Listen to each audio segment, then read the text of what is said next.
Mutuo ba mo nga mabuak ni siya gamit lang aning niang stick? Well, let's find out. Actually guys, na ako'y nakita sa social media, I don't know kung sa TikTok ba to siya or sa Reels, nga nabuak ang lubi gamit lang ning stick. So atong testingan kung tinuod ba to nga video, dili ba to siya edited. Okay guys, tara. So nakita na ko nga gingunaan ni niya guys. So ako ang i-close up guys ha.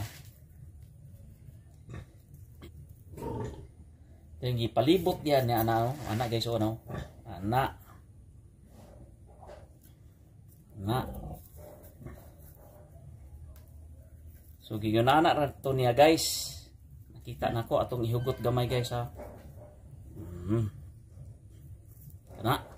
Gidukdok dahil niya sa simento. Na.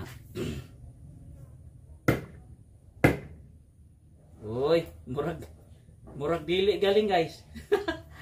Tesa, wala pa man tamaw man. Na murag wala gid siya guys. Uy!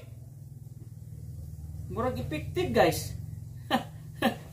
Murag effective. Buak-buak naman siya. Eh? Dari na pod. Uy! Effective! Effective guys oh! Halak! Oh! Buak! Oh, using this coconut stick. Effective guys oh! Nabuak guys oh! Oh, atong ipaagas ang tubig guys ha. Oh! Oh guys oh, agas oh! Tubig oh! Tinuod gid ito guys. Tinuod gid ito. Kung nakita guys. Para inyuhang ma-prove kung tinuod ni siya, testingi sa dinyo po diha. Kung naay mo time para makita ninyo kung legit ba siya or edited. Tugtiyoson guys ha.